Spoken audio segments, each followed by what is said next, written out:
un peu faible. Donc, merci de m'accueillir aujourd'hui. On va parler de DCE pendant 2 heures. Ça vous tente-tu? Hein? Logbook électronique? Non? Non? OK. Juste pour ceux qui ne me connaissent pas, dans le fond, bref, président d'Atrix Technologies, on est aussi un partenaire Géotable, mais on est spécialisé dans tout ce qui est gestion, technologie des transports. Donc, oui, logbook électronique, transition énergétique, on a des équipes services conseils au niveau de la conformité, au niveau de la sécurité, au niveau de la transition énergétique. Et également, on construit dans le fond des applications par-dessus, over and above, par-dessus la solution Géotable, ce qui fait en sorte que justement, on a des clients tels que Groupe Robert qui font affaire avec nous, le MTMD, Hydro-Québec, la SQ, entre autres. Donc, plusieurs dossiers quand même sensibles qui nous confient leur position et leurs données de télématique qui est extrêmement confidentielle et sécuritaire, évidemment. Comment vous avez trouvé le dernier mois dans le transport? Puis, honnêtement, qu'on soit fournisseur ou qu'on soit dans le transport, je sais qu'il y a un mélange de fournisseurs et de transporteurs dans la salle, mais je pense qu'on est tous, même fournisseurs, même compétiteurs, même transporteurs entre vous, on est tous un petit peu épuisés du drama, de tout ce qui se passe au niveau de l'instabilité, l'incertitude. Là, j'en ai juste énuméré quelques-unes. On va voir si ma présentation fonctionne. Hop. Ça, c'est en date d'hier. Donc, demain, ça va peut-être doubler, tripler, -5, -2, on n'a aucune idée. Mais un des avantages des fournisseurs en technologie et surtout les fournisseurs et les partenaires et les entreprises comme Innovlog qui sont là pour vous encadrer, pour vous aider dans l'adoption au niveau numérique, c'est que dans les dernières années, les technologies ont toujours démontré qu'elles étaient là pour justement adresser des problèmes, des enjeux, des défis. Et le transport, comme vous pouvez voir, il n'en manque pas. Donc, on ne s'ennuie jamais dans l'industrie des technologies des transports. Mais une des choses que je remarque souvent quand je parle à des clients, vous ne prenez pas assez le temps de jaser avec vos fournisseurs télématiques, vos fournisseurs technologiques qui sont dans la salle. Évidemment, vous allez rencontrer votre fournisseur, vous allez lui parler de, bon, ben là, il me manque tel modem, il me manque telle caméra, telle chose, un harnais, un câble. Mais j'aimerais vous inciter à avoir des conversations, des fois, qui n'ont pas rapport avec pas nécessairement rapport avec le produit que votre fournisseur vous donne à tous les jours. Vous allez voir, ça peut être très constructif. Vous allez rencontrer tout à l'heure Catherine de chez Nationex. Je travaille avec elle depuis maintenant plusieurs mois dans le projet de corridor décarboné. Catherine est supposée nous écouter en ligne en passant. Donc, si tu ne nous écoutes pas, je vais le savoir demain à 10 h. Et justement, Catherine, l'autre jour, j'ai passé un avant-midi avec elle. On a jasé, elle m'a parlé de ses défis, ses enjeux. On a parlé d'AI, on a parlé de plein de sujets, dans le fond, autres que le produit que je lui vends et que je lui dessert à tous les jours.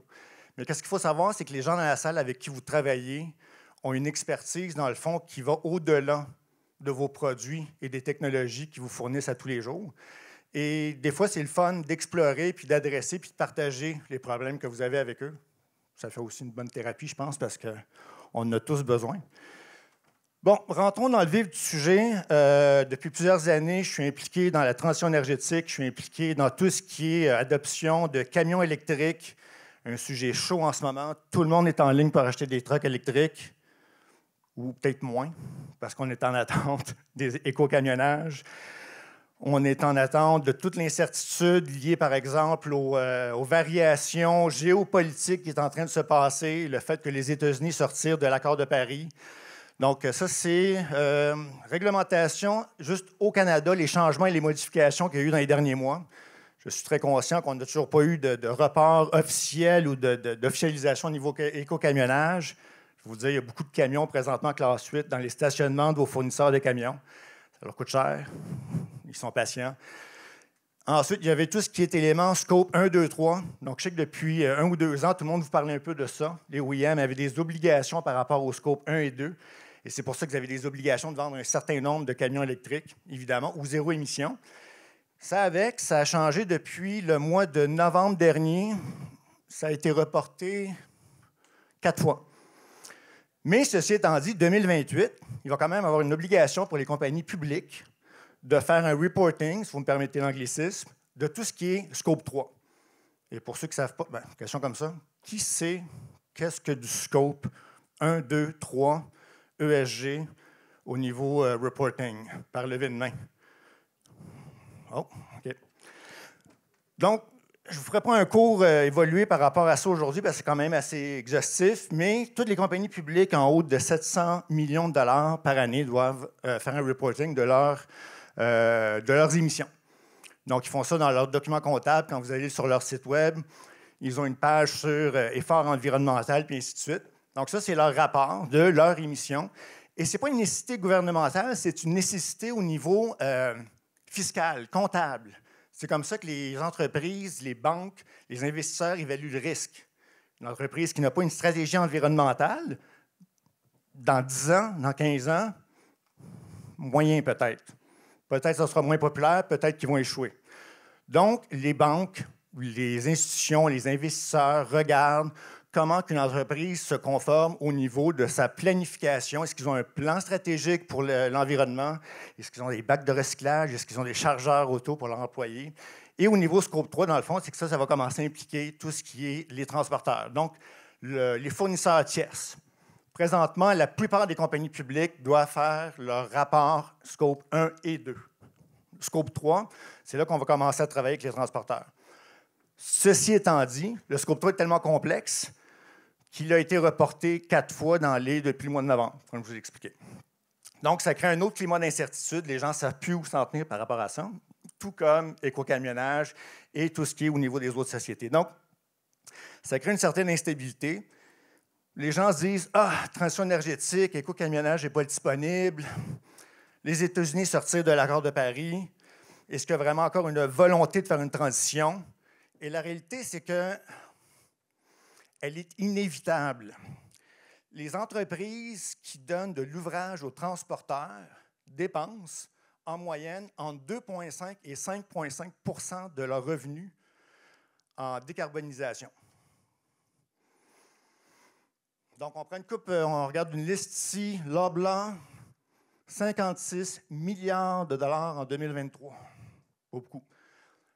George Weston Limited, ça c'est les pains Weston, 66 milliards sur une période échelonnée, évidemment, pas sur une année, mais Métro annonce de 19,2 milliards de dollars. Donc, encore une fois, c'est, excusez-moi, l'investissement durable, 800 millions, chiffre d'affaires, 19 milliards. Weston, 2,5 milliards de dollars d'investis sur un chiffre d'affaires de 66 milliards. Donc, vous voyez un petit peu le retour sur le 2,5 puis le 5 %. Ces entreprises-là, présentement, font leur rapport Scope 1 et 2. C'est pour ça que sur leur site Web, ces informations-là sont disponibles. Vous pouvez faire la recherche, c'est disponible à tout le monde. Même leur propre flotte, d'où ils sont propriétaires, doit faire du rapport là-dessus. Donc, nous, de notre côté, on a surtout des flottes européennes, GLS, Keolis, Eurovia, qui font leur rapport Scope 1 et 2, parce que c'est leur propre flotte. Et ce sont des entreprises publiques européennes qui, eux, ont une certaine avance sur nous autres.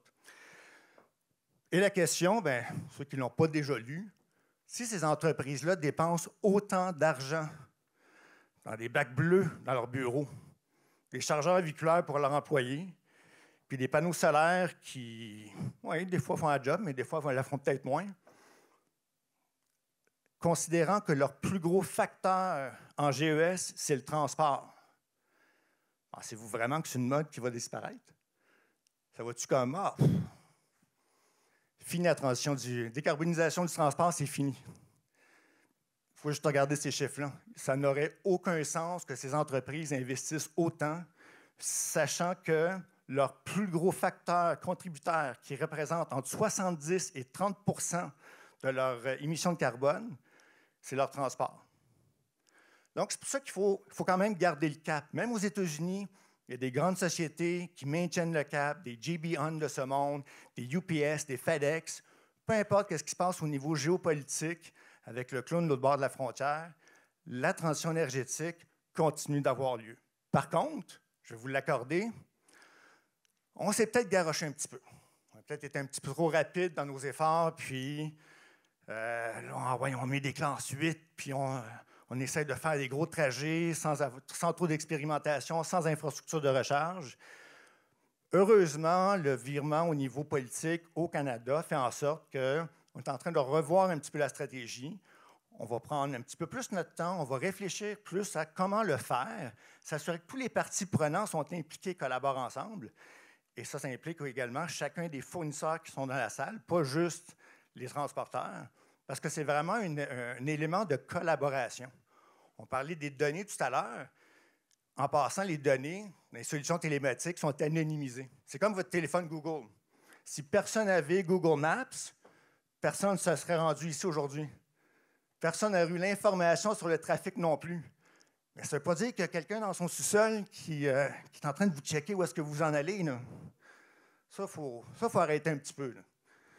Donc, les métadonnées, dans le fond, c'est vraiment la voie nécessaire pour faire une transition énergétique. C'est ce qui va permettre de faire la planification des infrastructures, planification des trajets par rapport au poids, par rapport à chaque OEM, à chaque fabricant. Et c'est des informations, évidemment, qui sont possibles grâce à la télématique. Donc, je l'ai mentionné tout à l'heure, on a parlé de normes USG qui sont un inévitable. Aussitôt que vous faites affaire avec une compagnie européenne, c'est une question de mois avant qu'ils vous les demandent. Ensuite, on a les engagements climatiques. Bon, vous payez toutes des taxes ici dans la salle, moi aussi. On a payé cher jusqu'à maintenant pour avoir nos subventions, tous les investissements du programme Rouler vert, du programme éco-camionnage, du projet vert, et ainsi de suite. Ça ne reculera pas. Les investissements massifs effectués par les sociétés, les corporations, les fournisseurs, les fabricants, les distributeurs, des milliards, des centaines de milliards de dollars à travers le Canada. Ça également, ça ne reculera pas. Et ensuite, on a la pression du marché. Donc, les consommateurs, j'ai une fille de 11 ans, puis on a un moment ensemble quand on va au chalet à la fin de semaine, et à l'école, ils parlent de transition énergétique. Ils parlent de décarbonisation. Ils parlent de transport. Voyons, puis elle me jase de ça. À tous les vendredis, pendant 1 heure de temps, ils me posent des questions. Et ils apprennent vraiment comment être vert, comment faire du recyclage, puis 6 mois, par exemple, c'est l'erreur de ne pas mettre ma canette dans le recyclage ou en consignation. Elle va me le dire. Je suis curieux, est-ce que je suis le seul parent qui vit ça? OK, on est 2. On est juste. 3, 4. OK, c'est bon. Merci pour la solidarité. Donc, la transition du transport, la décarbonisation du transport, ce n'est pas une question de si, c'est une question de comment, c'est une question de quand. Mais il y a une date. Il y a 20-50. Ça arrive vite. Peut-être plus pour vous autres que pour moi, mais ça arrive vite pareil. Mais il y a des opportunités. Il y a des opportunités pour tous les fournisseurs technologiques dans la place. Il y a des opportunités pour les fournisseurs de camions, les OEM, les fournisseurs de diverses solutions parce que tout peut avoir un impact sur la décarbonisation. Autant la télématique que le camion, que les pneus, que des jupes, que la navigation, que du routage, tout peut avoir une contribution. Les systèmes TMS, tout a un impact sur la décarbonisation. Un des exemples, on en a discuté ce matin, le corridor vert avec Nationex. Là, présentement, on voit des Bright Drop, mais on a aussi des camions Volvo et des Cascadia qui sont en attente pour être déployés, qui présentement font la route entre Montréal et Québec, pour Simons, entre autres. Le chargement n'est pas lourd, je vous l'accorde, mais ils font quand même Montréal-Québec sans interruption. Pour démontrer justement que c'est possible de faire du transport vert, mais aussi d'aller chercher des clients qui, eux, vont rechercher du transport vert également, comme le groupe Simons. Il va en avoir de plus en plus. Et si vous pouvez aller sur notre site, les données sont disponibles. Vous n'allez pas savoir où habite Catherine. Je veux juste le préciser. Mais vous allez voir la performance des véhicules, parce que justement, c'est un projet collaboratif et on partage la performance des camions. Et jusqu'à maintenant, honnêtement, les Bright Drop, par exemple, regrettablement, ils ont arrêté un peu la production temporairement, mais d'excellents véhicules présentement. Un autre projet intéressant, on a le groupe Simard qui font du transport de containers avec 4, même peut-être un 5e camion électrique e-Cascadia. Ça va très bien. D'autres entreprises qui font affaire avec Geotab, UPS, FedEx, J.B. Hunt, des objectifs ambitieux, mais pas nécessairement électriques. J.B. Hunt va regarder le gaz naturel. Swift également, Schneider, une énorme flotte électrique. Mais ces entreprises-là, présentement, prennent les devants, peu importe ce qui se passe au niveau politique. Pourquoi? Parce qu'ils savent que c'est inévitable et les clients avec qui ils font affaire vont leur demander leur rapport Scope 3. Je veux mon rapport. Tu ne l'as pas? Je ne peux pas te donner un business. Du côté de Groupe Robert, un autre bel exemple, surtout dans un cas d'une flotte multi-énergétique. Donc, du côté de Robert, ils ont des excellents use cases dans le sens que les shunters, par exemple, électriques, compagnie française, donc de très bons résultats. On travaille avec eux au niveau de la télématique. Des camions gaz naturel, des camions électriques qui font du transport pour Packard, back and forth toute la journée. Et encore une fois, Packard, ils font du transport pour eux, et c'est une des obligations. Il faut que le transport soit zéro émission. C'est une demande du client, tout comme IKEA a demandé à Groupe Simard d'avoir du transport zéro émission. Donc, c'est une vague qui commence présentement. Du côté de Groupe Robert, puis là, on va parler de données par la suite. Plusieurs facteurs. Premièrement, Groupe Robert nous ont choisi parce qu'ils nous ont dit nous, on a besoin d'un fournisseur qui va nous emmener pour dans 5 ans. Ce n'est pas ce que tu fais aujourd'hui, c'est ce que tu vas nous permettre de faire dans 5 ans.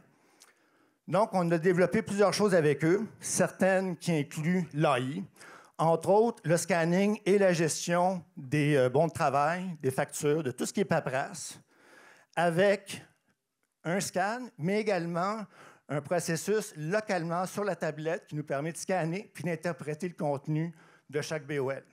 Donc, au lieu d'envoyer le BOL, on envoie le contenu du BOL, déjà formaté, déjà structuré dans leur TMS. Réduction des excès de vitesse avec eux de 50 dans la dernière période de 12 mois. Optimisation des itinéraires propulsés par le AI. Donc, Claude avait dit, moi, je veux savoir, dans le fond, quand mes chauffeurs font des déviations, quand ils ne suivent pas la route qu'on leur a assignée. Donc, à ce moment-là, nous, on avait déjà un projet pour le déneigement qui incluait, vous allez voir un petit peu plus loin, un système de gestion de navigation avancée avec l'IA, dans le fond, qui permettent de gérer et d'identifier, dans le fond, que les chauffeurs suivent bien l'itinéraire qui est assigné.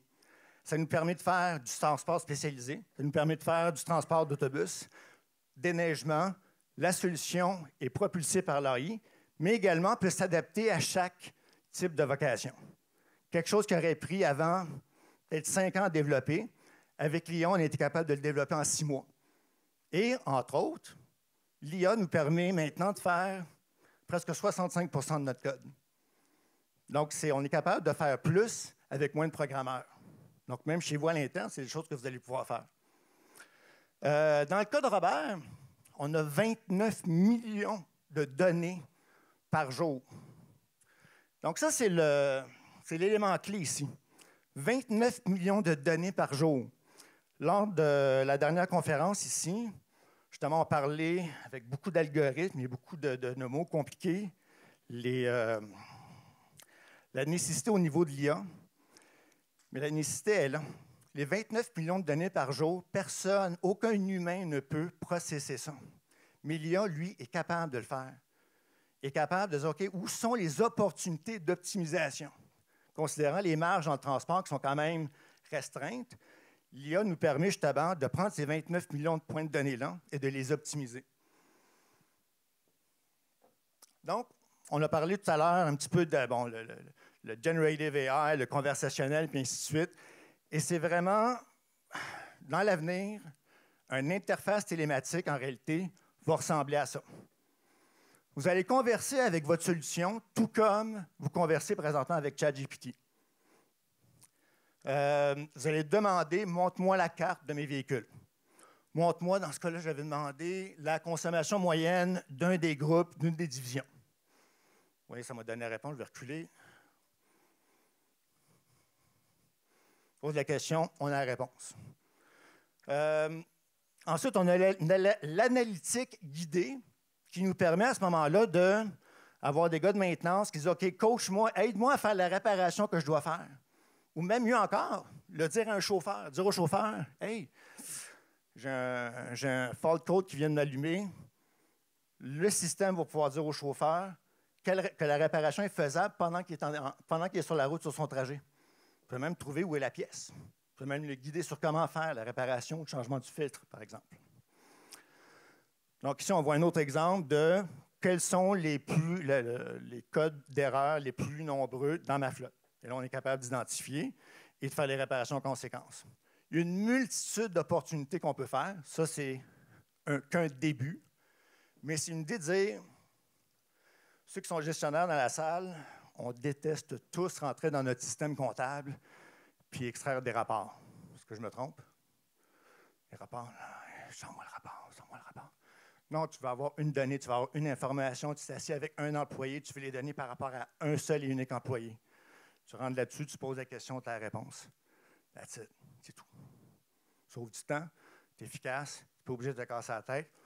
Moi, le système comptable, j'ai ça rentrer là-dedans, ça me rend fou, je ne le comprends pas. On parlait tout à l'heure d'assistant chauffeur. Là, c'est sûr et certain que c'est un des gros avantages où est-ce que présentement, le chauffeur appelle vulgaire répartition. Vulgaire répartition, bon, peux-tu me dire c'est quoi les rabais cette semaine pour le refueling? Où est-ce que le meilleur endroit pour m'arrêter au niveau pour coucher? Prochaine route, workflow, puis ainsi de suite.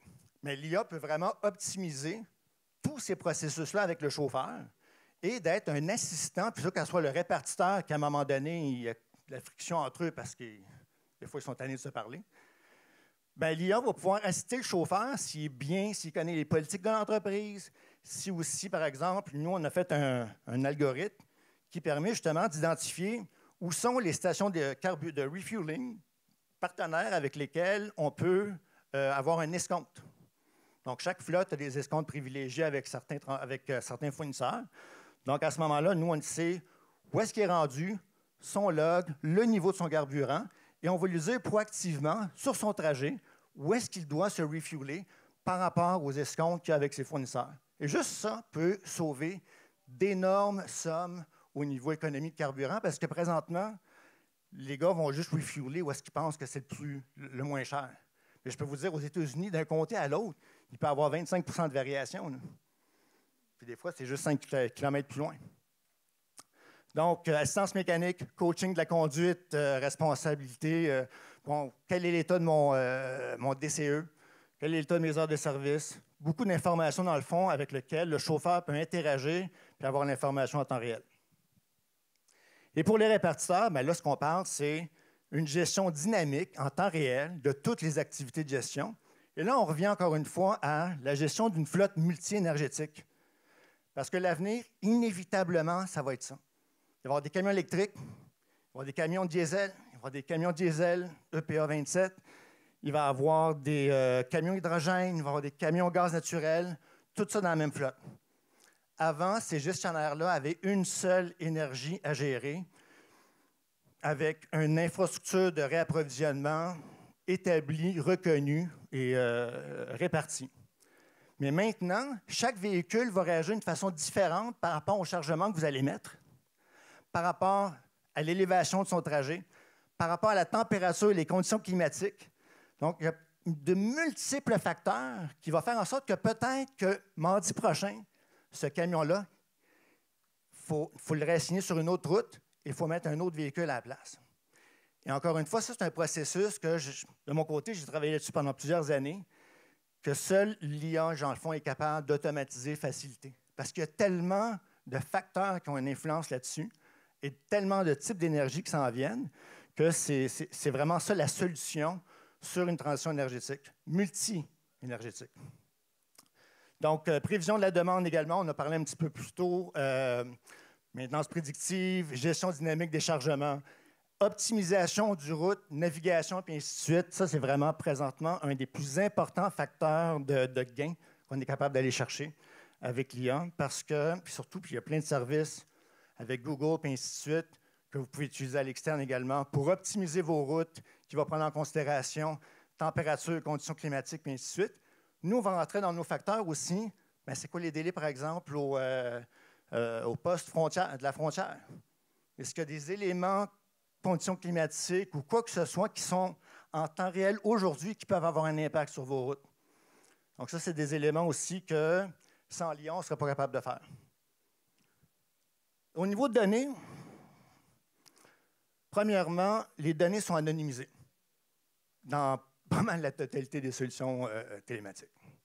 Mais, tout comme vos services sur votre téléphone Google, avec votre Google Maps, vos fournisseurs de services vont s'en servir pour collecter des données de façon anonyme et vous aider à identifier c'est quand il va y avoir du trafic.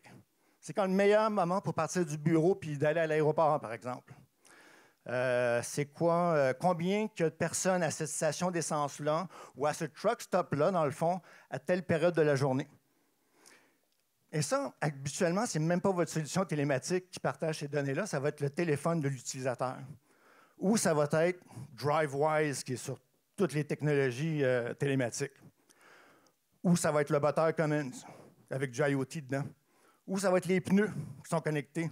Ou la remorque qui est connectée. Les véhicules, maintenant, n'ont pas juste la télématique qui est connectée, c'est un ensemble de solutions qui sont connectées et qui émettent la position, et ainsi de suite. Ce qui est important, c'est de lire, en effet, qu'est-ce qu'ils font avec ces données-là. Est-ce qu'ils sont anonymisés? Où sont-elles stockées? Donc, dans le cas présentement, surtout avec la situation géopolitique, c'est important que ces données-là soient au Canada. Et justement, avec des solutions comme Geotab, qui nous donnent accès à 4,5 millions de données de véhicules et leurs données anonymisées.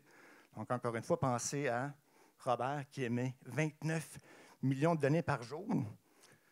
Bien là, à ce moment-là, on est capable justement de faire des prédictions. C'est quand le meilleur moment d'aller au port de Montréal? C'est quand le meilleur moment de passer sur la 40? On est capable de savoir justement la densité de trafic dans le tunnel en temps réel, bien, pas en temps réel, mais le lendemain, de faire des prévisions par rapport à ces données-là. Donc, un petit peu justement ce que Catherine parlait tout à l'heure, c'est des projets futurs qu'on a avec elle de optimiser ses routes, ses trajectoires, ses livraisons, de voir avec qui elle peut collaborer justement au niveau de ces projets. Et finalement, dernière slide, une des choses qui est ultra importante, et ce que ceux qui ont mon âge l'ont probablement déjà fait, mais une salle des archives. Qui a une salle des archives dans leur bureau? Ou qui en a encore maintenant? Encore toujours la même personne dans le fond. C'est la seule qui travaille? C'est la seule qui travaille ou... OK. Oui, merci, c'est bon. Donc, salle des archives, on a tous ça. Puis maintenant qu'on est informatisé, savez-vous quoi? On a tout arrêté de le faire. On a arrêté. Y a-t-il un endroit où est-ce que toutes tes données d'entreprise sont à la même place? Non, non. Ben non, j'ai 22 fournisseurs différents en technologie. Donc, mes données sont à 22 places différentes. Ah oui, mais ils se parlent ensemble, sont intégrés, communiquent ensemble, et ainsi de suite. Nous, on le fait régulièrement. On le fait avec Neo, on le fait avec Unicom, on le fait tout le temps. Mais ça vous prend vos données dans ce qu'on appelle un data lake.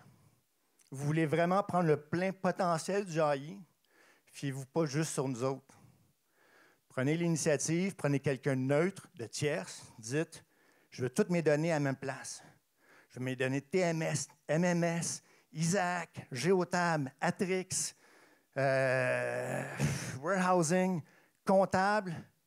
Je les veux toutes au même endroit, sur une base de données. Même s'ils ne sont pas structurés au départ, ce n'est pas grave. Pourquoi? L'AI va vous permettre de les structurer rapidement. De notre côté, on a travaillé pendant 3 ans à structurer notre infrastructure de BI. Honnêtement, le travail aujourd'hui avec l'AI prendrait seulement 2 semaines. Donc, priorisez de parler et de réunir vos données au même endroit parce qu'ensuite, c'est là que vous allez pouvoir les maximiser. C'est là que vous allez pouvoir les utiliser à leur plein potentiel et avoir un avantage concurrentiel sur tous vos compétiteurs qui sont encore juste intégrés avec leurs 22 fournisseurs technologiques. That's it. C'est tout. On peut prendre des questions? Ben oui, question. Et merci, Anthony. Est-ce qu'il y en a qui ont des questions par rapport à la performance d'Anthony? Oh.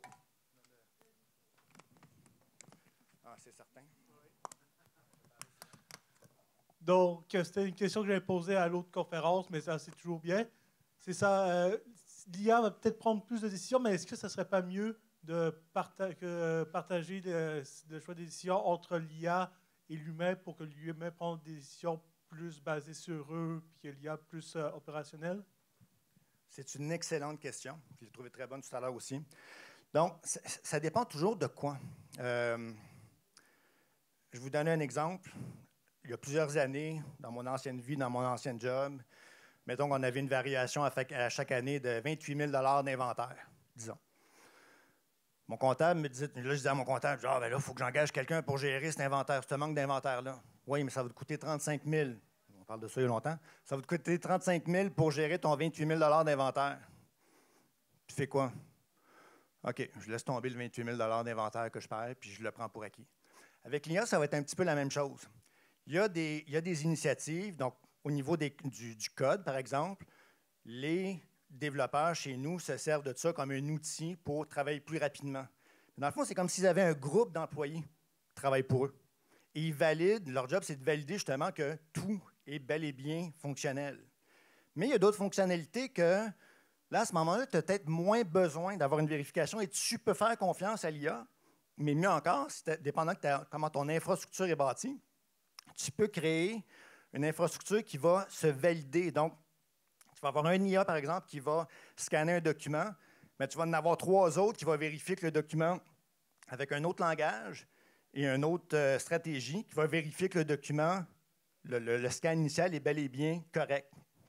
Puis s'il ne l'est pas, soit qu'il va faire le correctif, ou soit qu'il va flaguer quelqu'un à l'interne qui fait la vérification, dire « OK, il faut que tu vérifies celle-là, on n'est pas sûr. Le handwritten, on n'a pas été capable de le transférer. »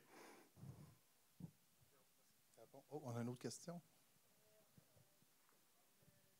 Merci Anthony pour la présentation. C'est ça. Je voulais savoir, au niveau de maturité technologique des camions électriques, camions lourds de marchandises, on est rendu où? Ça fait combien de kilomètres? C'est la technologie la plus, je dirais, puissante. Combien de kilomètres? Puis le temps de chargement aussi. Bon, moi, j'ai rencontré Volvo il y a quelques semaines au Maroc, là, lors d'une conférence. Puis il nous a présenté plusieurs camions, mais c'est plus destiné à l'Europe. Là, il y a juste un modèle qui est pour l'Amérique du Nord. Et il m'a dit que pour 2026, il y aura un camion justement qui va faire du 600 km et avec un temps de chargement un peu moindre. Mais on est rendu où par rapport aux autres sur le marché? Donc ça, c'est un élément qui est essentiel, puis c'est un peu là qu'on s'est planté, en passant. Là. On s'est tous garochés avec des gros classes 8, avec des 53 pieds, puis on s'est dit « Yeah! Ouais, électrique! On s'en va au Kentucky! » Non.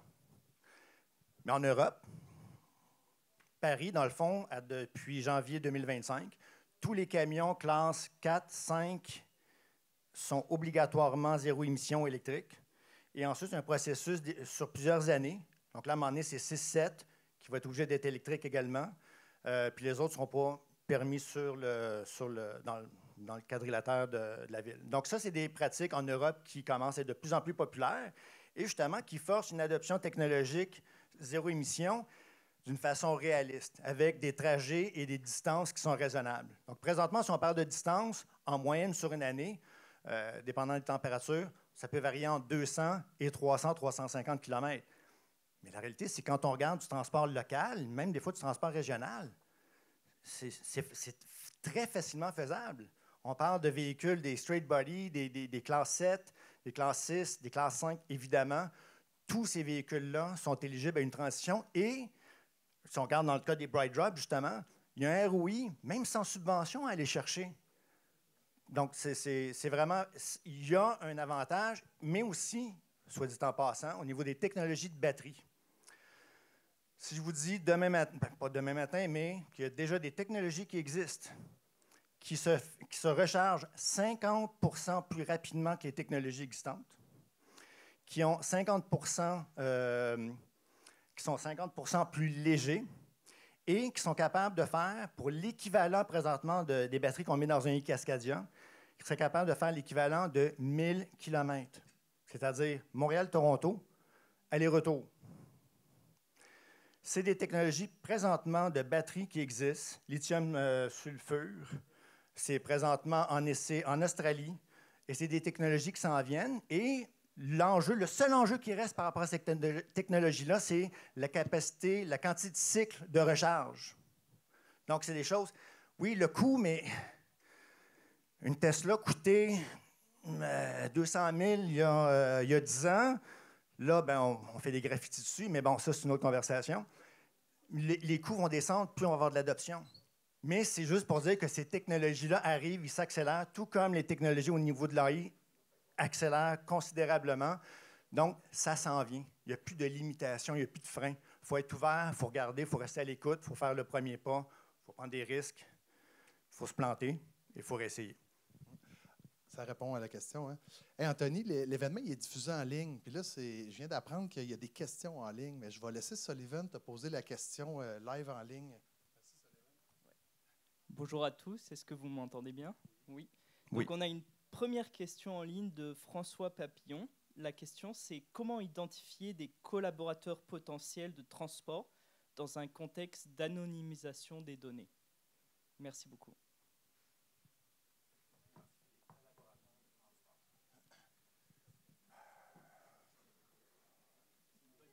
Oui, mais est-ce que je suis le seul qui ne la comprend pas nécessairement? On peut l'inviter à rentrer en contact sur LinkedIn. Bon, Exactement. il y a une option. Premièrement, si on parle du cas de jumeaux numériques, de pouvoir faire des comparables numériques, bien là, à ce moment-là, si c'est ça la question, ce qui est une excellente question, tout en gardant l'anonymité, évidemment, bien là, à ce moment-là, dans une banque de données de 4,5 millions de véhicules, on est capable de faire un filtre et de dire, bon, moi, je ne veux pas les données de position, mais je veux les données de performance de tous les véhicules classe 8. Ensuite, on peut aller par rapport au châssis, par rapport à la vocation, donc le type de transport qui sont effectués, mais on n'aura jamais le nom de la flotte, ou on n'aura jamais le nom du conducteur. Mais on est capable de dire, bon, mais je suis capable d'avoir un bassin de tous les véhicules au Québec, classe 8, puis regarder leur consommation énergétique ou leur risque au niveau sécurité, puis ainsi de suite, et me comparer à eux. Et c'est déjà des solutions, dans le fond, qui sont disponibles dans la plateforme. Je vais te poser une question champ gauche avant que tu t'en ailles. Là. C'est toi qui as fondé Atrix, hein? Oui, que j'ai fait. C'est quoi la réalisation que tu es le plus fier dans cette belle histoire-là? Là? Je vais être franc avec vous. C'est un petit peu un conte de fées, dans le sens que c'est à chaque année, on espère d'avoir un plateau. On continue à faire de la croissance. On est essoufflé. Vous voyez vous-même que je suis essoufflé. Honnêtement, c'est la première fois que ça m'arrive d'être comme ça dans une présentation, mais je suis moi-même essoufflé. La plus belle réalisation, honnêtement, c'est la... Oui, on a conclu, on vient de finir le déploiement d'Hydro-Québec, où on a fait la formation de 3500 chauffeurs en à peine 6 mois au niveau des CE, parce que, bon, ils ne faisaient pas le log avant. Oups, j'ai dit ça à la télé. Ensuite, on a fait aussi le MTMD. On a fait Groupe Robert, qui est une réalisation extraordinaire, une super belle collaboration, un sprint. Plusieurs dans l'industrie pensaient qu'on ne serait pas capable de le faire. On l'a réalisé, mais je pense que la plus belle réalisation, c'est la capacité pour nous de s'impliquer dans l'industrie, puis d'aider, comme je disais, d'aider notre clientèle, d'aider les gens dans l'industrie, de partager ce qu'on apprend, partager notre passion. Merci. Une petite main d'applaudissement pour notre invité. Merci à vous autres.